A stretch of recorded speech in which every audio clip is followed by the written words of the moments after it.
함께 보실 하나님 말씀은 창세기 50장입니다. 창세기 50장 22절에서 26절 말씀을 한 절씩 교독하고 26절은 함께 읽겠습니다. 창세기 50장 22절입니다. 요셉이 그의 아버지의 가족과 함께 애굽에 거주하여 110세를 살며 에브라임의 자손 3대를 보았으며 므낫세의 아들 마길의 아들들도 요셉의 에스라에서 양육되었더라. 요셉이 그의 형제들에게 이르되 나는 죽을 것이나 하나님이 당신들을 돌보시고 당신들을 이 땅에서 인도하여 내사 아브라함과 이삭과 야곱에게 맹세하신 땅에 이르게 하시리라 하고, 요셉이 또 이스라엘 자손에게 맹세시켜 이르기를 하나님이 당신들을 돌보시리니 당신들은 여기서 내 해골을 메고 올라가라 하였더라. 함께요. 요셉이 110세의 죽음에 그의 몸에 향 재료를 넣고 애굽에서 입관하였더라. 아멘. 오늘 본문은 창세기의 마지막 부분, 결론에 해당합니다. 그런데 창세기의 이 마지막 부분이 좀 실망스럽게 느껴질 수가 있습니다. 창세기가 어떤 책인가요? 세상의 우주의 시작을 기록한 책입니다. 태초에 하나님이 천지를 창조하시니라. 이 참 엄청난 메시지로 시작한 창세기의 결말치고는 너무 초라한 것 아닌가, 좀 이상하다, 그렇게 여겨집니다. 두 족장의 죽음과 그들의 매장 내용이기 때문입니다. 창세기의 저자이신 하나님께서 왜 이 책의 마지막 부분을 이렇게 남기셨을까 하는 궁금증이 있습니다. 오늘 본문 앞에 있는 4절에서 14절에는 야곱의 매장에 대한 내용이 기록되어 있습니다. 야곱은 요셉에게 유언을 남기지요. 내 시신은 반드시 가나안 땅, 우리 아버지와 할아버지의 뼈가 묻혀 있는 그 우리 가족의 매장지 굴에 묻어달라. 이것이 야곱의 유언이었습니다. 자신의 죽음이 이제 얼마 안 남았다, 가까이 다가오고 있다 하는 것을 느낄 때, 직감적으로 그걸 느끼게 되면 가족들과의 이 짧은 남은 시간, 또 하고 싶은 말들 얼마나 많고 중요하겠습니까? 그런데 야곱은 요셉에게 맹세까지 시켜가면서 하는 말이 가나안 땅에 내 시신을 묻어달라 였습니다. 창세기 50장 5절과 6절을 우리 화면을 통해서 함께 보겠습니다. 우리 같이 읽겠습니다. 우리 아버지가 나로 맹세하게 하여 이르되 내가 죽거든 가나안 땅에 내가 파놓은 묘실에 나를 장사하라 하였나니 나로 올라가서 아버지를 장사하게 하소서.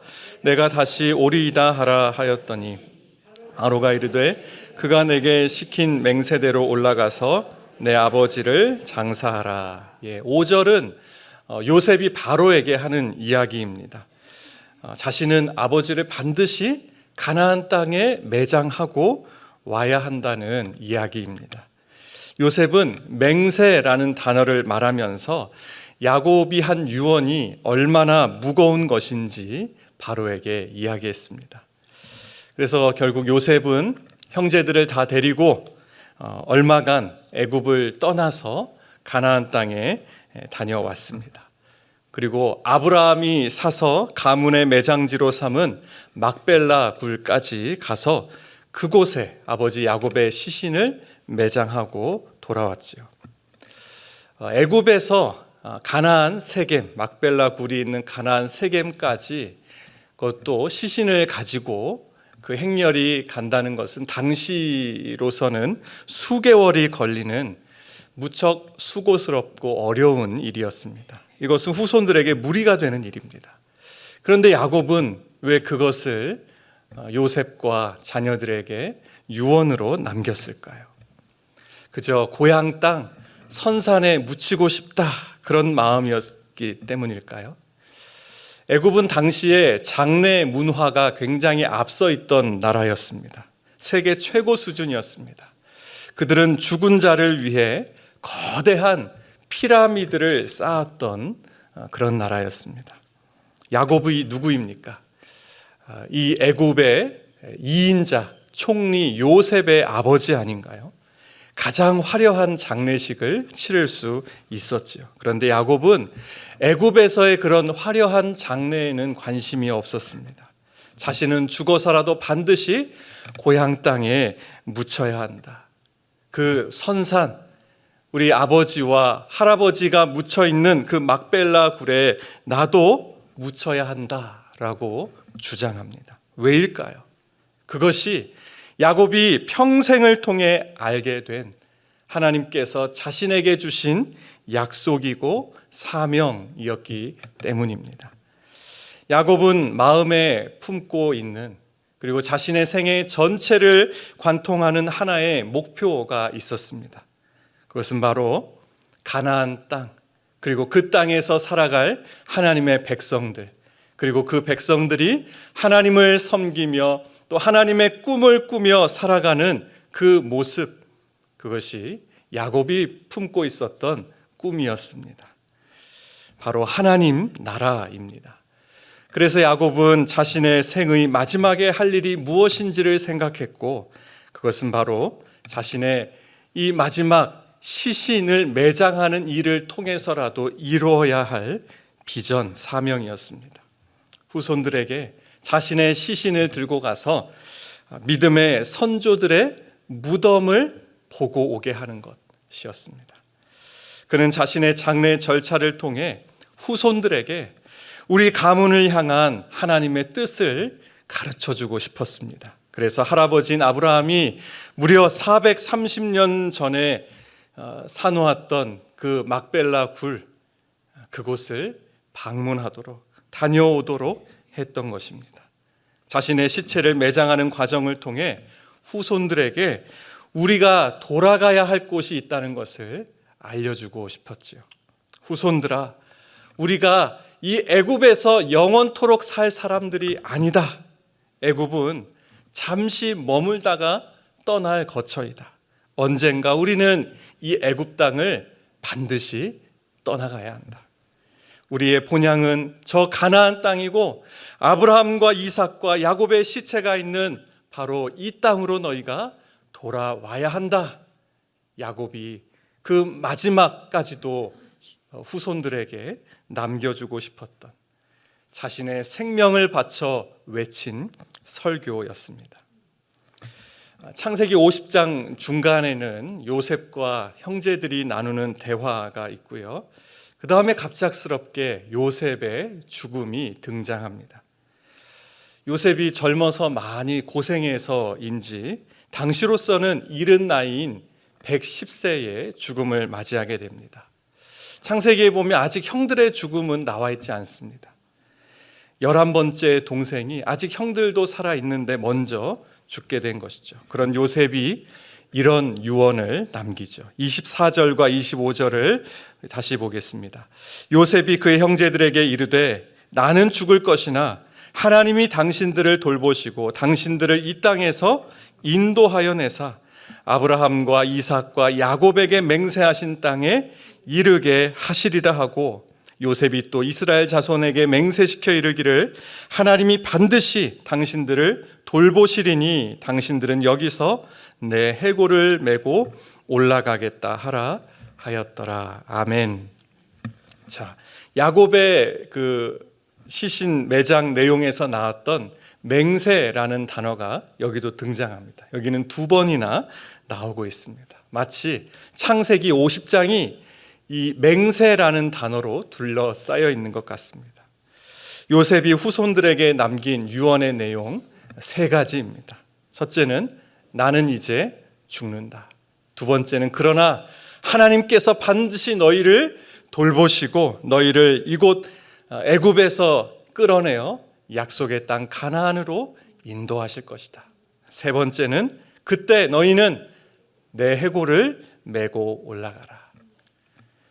요셉은 자신이 애굽 땅에서 죽고 이곳에 묻힐 수밖에 없다는 이 현실이 무척 안타까웠습니다. 요셉에게는 간절히 보고 싶은 것이 있었지만 그것을 볼 수 없었지요.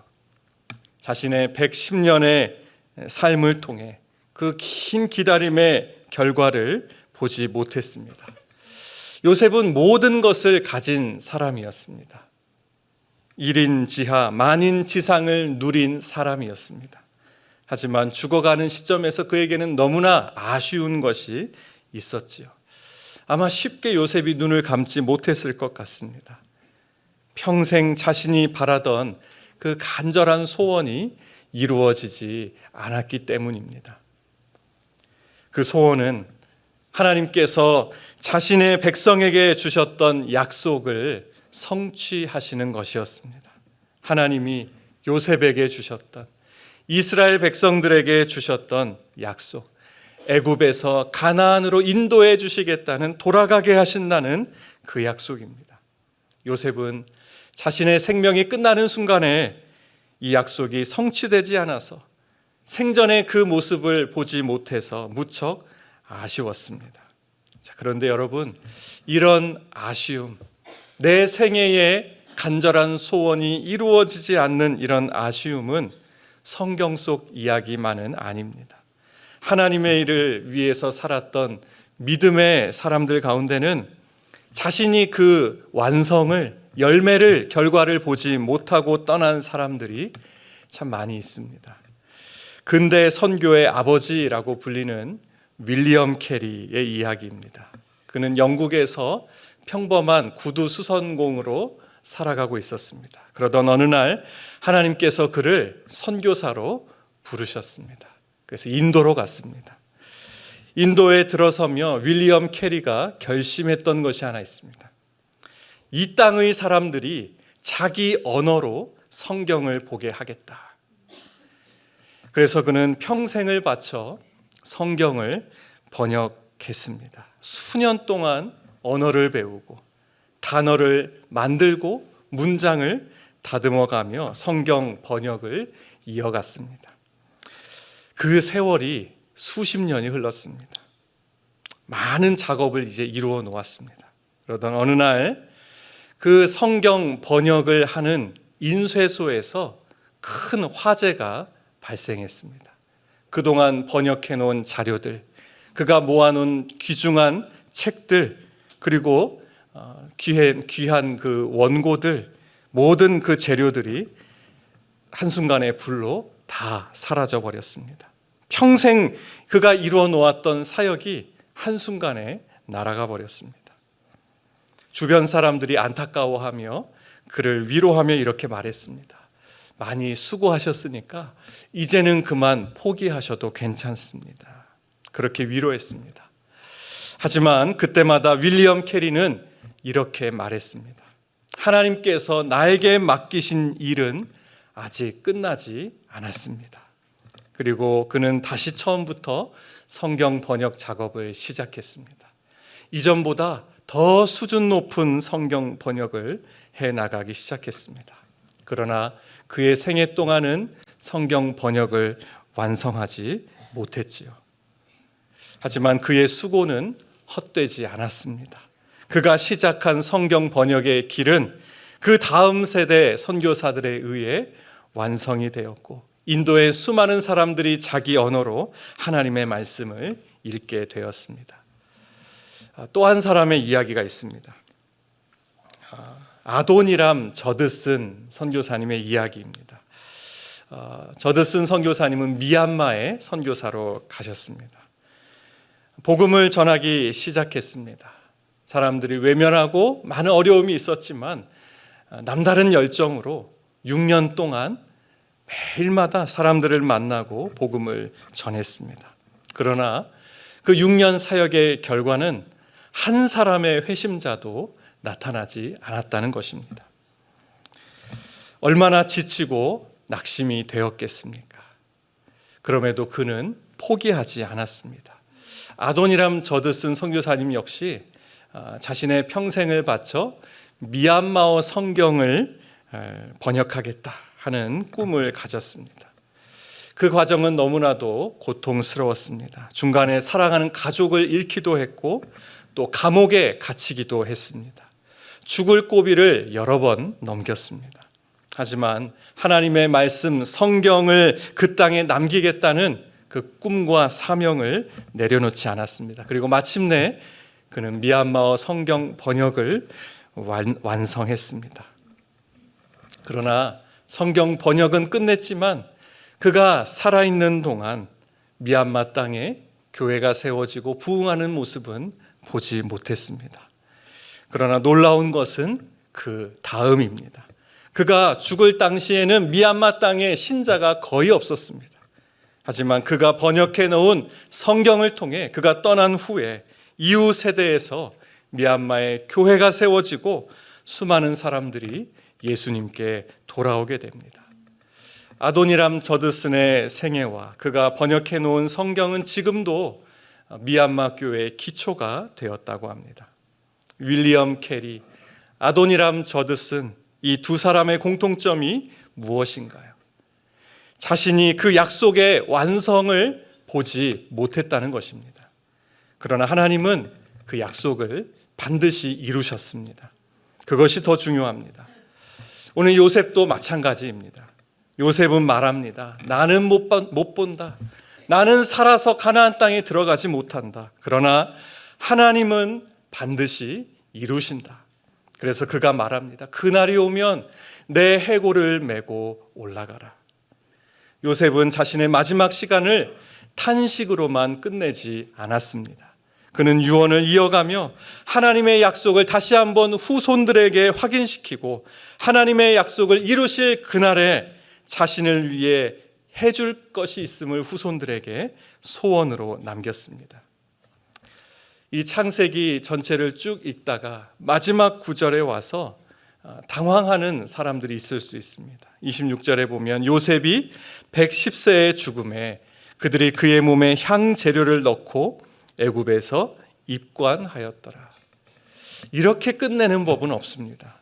같은 장의 앞부분에서 야곱이 죽었을 때를 우리가 살펴보면 야곱의 장례는 40일 동안 장례를 준비했고요. 70일 동안 장례 절차를 밟았고 그리고 7일 동안 이제 매장을 하고 함께 슬퍼하며 울다가 애굽으로 돌아왔습니다. 그렇게 야곱의 장례 기사가 기록되어 있습니다. 그런데 한 집안을 살렸을 뿐만 아니라 애굽 제국 전체를 구원했고 그리고 인근 민족들까지 구원했던 요셉의 죽음이라면 그보다 훨씬 더 화려한 장례 절차가 나올 법도 한데 그렇지가 않습니다. 화려함은커녕 아무것도 기록되어 있지 않습니다. 딱 한 줄, 요셉의 시신에 향 재료를 넣고 애굽에서 입관했다는 내용만 쓰여 있습니다. 그리고 보통 장례 절차를 보면 입관, 발인, 그 다음 하관 이런 절차가 있죠. 입관은 이제 장례를 시작했다는 것이지 장례를 마쳤다는 것은 아닙니다. 창세기는 요셉의 장례식이 시작된 것을 마지막 문장으로 해서 책을 마무리하고 있습니다. 입관은 관 뚜껑을 닫았다 이런 뜻이죠. 그런데 그 이후 매장 절차가 창세기에 나오고 있지 않습니다. 요셉은 자신의 애굽에서의 장례를 그렇게 마무리하고 싶었습니다. 그는 자신의 무덤을 애굽 땅에 갖기 원하지 않았습니다. 요셉은 얼마든지 크고 화려한 피라미드를 지어서 그 안에 매장될 수 있었지만 그것을 거절했습니다. 이스라엘이 구원받는 그날, 그래서 다시 가나안을 향해 나아가는 그날 자신도 그 후손들의 어깨를 타고 약속의 땅 가나안으로 돌아가고 싶었기 때문입니다. 요셉은 이렇게 자신의 피라미드를 만들지 않으므로 그리고 언제든지 옮길 수 있는 형태로 자신의 뼈를 남김으로 자신에게 주어진 약속, 사명, 비전을 진행형으로 이어가고 있습니다. 이것은 요셉이 자신의 시체로 하는 마지막 설교였습니다. 애굽은 우리 땅이 아니다. 우리는 반드시 애굽을 떠날 날이 올 것이다. 우리에게는 더 나은 본향이 있다.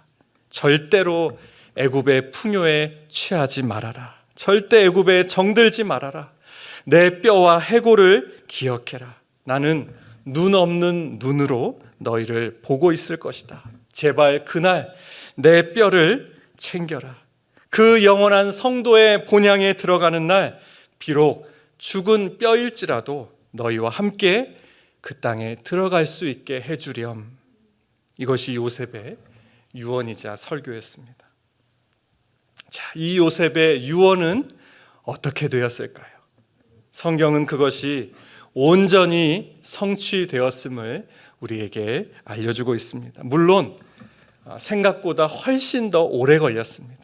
400여 년이 지난 후에 모세에 의해 성취되었습니다. 출애굽기 13장 19절을 함께 보겠습니다. 같이 읽습니다. 모세가 요셉의 유고를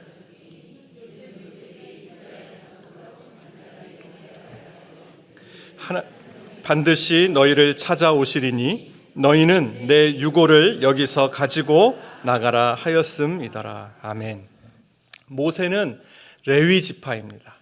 그리고 요셉의 유고를 보관하는 것은 므낫세 지파가 담당하고 있었습니다. 그런데 출애굽 과정에서 모세가 요셉의 이 유고를 챙겨가는 것을 잊지 않고 기억했던 것입니다. 요셉의 유언을 출애굽의 지도자 모세가 이어가고 있습니다. 모세는 요셉의 비전과 사명을 이어가는 사람이었습니다. 그렇다면 요셉의 장래의식은 언제 어디에서 마무리가 되었을까요? 여호수아 24장 32절을 보겠습니다. 같이 읽겠습니다. 또 이스라엘 자손이 애굽에서 가져온 요셉의 뼈를 세겜에 장사하였으니 이곳은 야곱이 베크시타를 주고 세겜의 아버지 하몰의 자손들에게서 산 밭이라. 그것이 요셉 자손의 기업이 되었더라. 아멘. 자, 여호수아서의 마지막에 와서야 요셉의 장래가 끝나고 있습니다. 이스라엘 공동체가 이제 가나안 땅의 대부분을 정복하고 그리고 그 분배까지 한 이 축제의 시간에 요셉의 뼈가 그렇게 가고 싶어 하던 믿음의 조상들의 품에 안기게 됩니다. 요셉의 비전은 모세에게 전달되었고 또 여호수아에 의해 완수되었습니다. 아브라함은 막벨라 굴을 사는 것으로 자신의 사명을 전수했습니다. 이삭과 야곱은 그 막벨라 굴에 묻히는 것으로 후손들에게 자신의 사명과 비전을 전수했습니다. 그리고 요셉은 내 해골을 메고 올라가라고 외치면서 자신의 시신을 가매장함으로 그 비전을 전수했습니다. 많은 세월이 지나서 이제 모세는 출애굽을 하면서 애굽의 해골을 메고 가나안으로 올라감으로 하나님의 백성을 향한 그 사명을 이어받았습니다. 그리고 이후에 여호수아는 요셉의 해골을 들고 싸웠고 마지막 승리의 날에 요셉의 유언대로 그 해골을 장사함으로 하나님의 사명을 성취하게 되었습니다. 그들이 보았던 것은 풍요로운 애굽 땅이 아니었습니다. 그 애굽이 자신들이 영원히 머물 땅이 아니라는 것을 그들은 명심하고 있었습니다. 그들에게는 반드시 마땅히 돌아가야 할 하나님께서 주신 약속의 땅이 있었습니다. 이 본향으로 가는 길이 아무리 험하고 더디고 어려워도 우리 역시 전투하며 그곳으로 가야 하고 그리고 그 길 끝에는 오늘 여호수아서에 나온 이스라엘 백성들처럼 축제가 있으며 우리도 그곳에서 노래하게 될 것입니다. 그리고 이 치열했던 삶을 마치는 날 내가 달렸던 그 길 끝에서 우리 주님께서 우리를 안아주실 것입니다. 그리고 그 길에는 우리의 신앙의 바톤을 이어받아 계속해서 달릴 믿음의 후손들이 있을 것입니다. 성도는 이 땅에 이 세상 사람들이 이해할 수 없는 삶의 방식으로 살아가는 사람입니다. 세상이 성도가 행하는 사랑, 용서, 희생, 헌신 때문에 저 사람 좀 이상해졌다라는 말을 하게 해야 합니다. 애굽의 모든 사람들이 놀랐던 야곱의 막벨라 굴을 향한 집념, 요셉의 완성되지 않는 장례식 장면을 세상에게 보여주어야 합니다. 영원한 나라를 이미 소유한 사람만이 살 수 있는 삶의 방식으로, 영원한 나라를 보지 못하는 사람들은 도무지 이해할 수 없는 삶의 방식으로 한 번밖에 없는 우리의 인생을 채우고 또 달려가야 합니다. 그렇게 산다는 것이 무엇인지 구체적인 삶의 이야기들을 믿음의 자녀들에게 들려주고 보여주어야 합니다. 중요한 결단의 찰나에 내 안에 환하게 비치는 하나님의 나라의 영광스러움이 나로 하여금 이러한 선택을 하게 했다는 그런 간증을 우리의 자녀들에게 말해줄 수 있어야 합니다. 앞세대가 지켜왔고 말해왔고 우리에게 전해준 그 하나님 나라에 대한 소망과 꿈, 그것을 우리가 먼저 듣고 배웠습니다. 우리가 전수받았습니다. 그리고 반드시 이것을 기억해야 합니다. 이 땅의 시간이 결코 전부가 아니다. 세상의 수많은 평가도 나를 향한 온전한 평가가 아니다.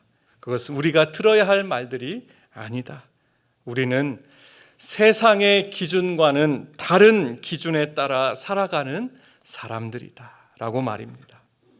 부모이며 어른인 저와 여러분은 하나님의 나라를 바라보며 이 땅에서 나는 나그네요 순례자임을 기억하며 그것을 우리의 다음 세대에게 삶으로 보여줄 수 있기를 바랍니다. 주님이 나를 부르셔서 싸우라 하신 그 사명의 땅에서는 주님이 주신 용기로 싸워라. 주님이 나를 부르셔서 거기서 한 알에 썩어지는 밀알이 되라 하신 그 자리에서는 그분에게 순종함으로 죽으라. 우리 자녀와 다음 세대가 우리의 말이 아니라 우리의 진실한 선택과 우리의 행동을 통해서 참된 성도가 누구이며 그 성도에게 있어야 할 사명, 비전이 무엇인지 알게 되는 저와 여러분이 되기를 주님의 이름으로 축원합니다. 어느 날, 설교가 아직 끝나지 않았습니다. 어느 날 한 사람이 공사 현장을 지나가다가 벽돌을 쌓고 있는 3명의 일꾼을 보게 되었습니다. 그래서 그 3명에게 각자에게 질문을 던졌습니다. 첫 번째 사람에게 물었습니다. 지금 무엇을 하고 있습니까? 첫 번째 사람이 짜증 섞인 목소리로 답합니다. 안 보여요? 벽돌 쌓고 있잖아요. 두 번째 사람에게 똑같은 질문했습니다. 무엇을 하고 있습니까? 그가 이렇게 대답했습니다. 가족들을 먹여 살리기 위해 땀 흘려 일하고 있습니다. 마지막 세 번째 사람에게 물었습니다. 지금 무엇을 하고 있나요? 그는 환한 얼굴로 이렇게 답합니다. 저는 하나님의 성전을 세우고 있습니다. 세 사람은 같은 일을 하고 있었습니다. 같은 벽돌을 쌓고 있었고 똑같이 하루의 수고를 하고 있었습니다. 그러나 그들이 바라보는 큰 그림은 각자 달랐습니다. 완전히 달랐습니다. 어떤 사람은 단지 하루의 노동을 보았고 어떤 사람은 가족을 위한 생계를 보았고 어떤 사람은 하나님 나라를 위한 사명을 보고 있었습니다. 요셉은 애굽에서 총리로 살았습니다. 그는 하루하루 애굽의 정치적인 일들, 행정적인 일들을 처리하며 살았습니다. 그러나 그의 마음에는 언제나 하나님 나라를 향한 소망이, 꿈이 있었습니다. 가나안을 향한 큰 그림이 있었습니다. 그래서 그는 죽으면서도 말했습니다. 하나님께서 반드시 너희를 찾아오실 것이다. 그날에 내 해골을 메고 올라가라. 요셉은 단지 자신의 인생을 살고 간 사람이 아니라 하나님의 약속을 다음 세대에게 이어준 사람이었습니다. 그러면 우리도 질문해야 합니다.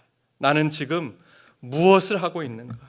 단지 하루를 살아가고 있는 것인가? 아니면 하나님의 나라를 세우는 삶을 살아가고 있는가? 그리고 그 바통을 이어주고 있느냐? 여러분, 우리 인생도 마찬가지입니다. 야곱이나 요셉처럼, 윌리엄 캐리나 아도니람 저드슨처럼 우리는 모든 것을 다 보고 죽을 수가 없습니다. 그러나 괜찮습니다. 하나님은 우리가 못다 이룬 그 일, 그 사명, 그 꿈을 우리의 다음 세대를 통해 이루실 것입니다. 내가 얼마나 많은 것을 이루었느냐 하는 것도 물론 중요하겠지만 더 중요한 것은 내가 하나님의 사명을 붙들고 그 바톤을 다음 세대에게 넘겨주었느냐는 것입니다. 하나님께서 주신 꿈과 사명은 내가 다 이루고 내가 다 완성하는 것이 아니라 다음 세대에게 이어주는 것입니다. 사랑하는 여러분, 하나님의 나라를 바라보고 꿈꾸며 살아가십시오. 그리고 우리의 삶으로 말하십시오. 나는 이 땅에 속한 사람이 아니다. 나는 하나님의 나라를 위하여, 하나님의 나라를 향하여 살아가는 사람이다. 이 치열한 삶의 끝에서 언젠가 우리도 우리의 눈을 감는 그날에 누군가가 우리의 믿음을 이어받아 다시 그 길을 달려가게 될 것입니다. 그때 하나님께서 저와 여러분에게 이렇게 말씀하실 것입니다. 잘했다. 수고 많았다. 너는 다 이루지 못했지만 너는 끝까지 이어가지 않았니? 걱정 말아라. 그 꿈과 사명은 내가 반드시 이룰 것이다.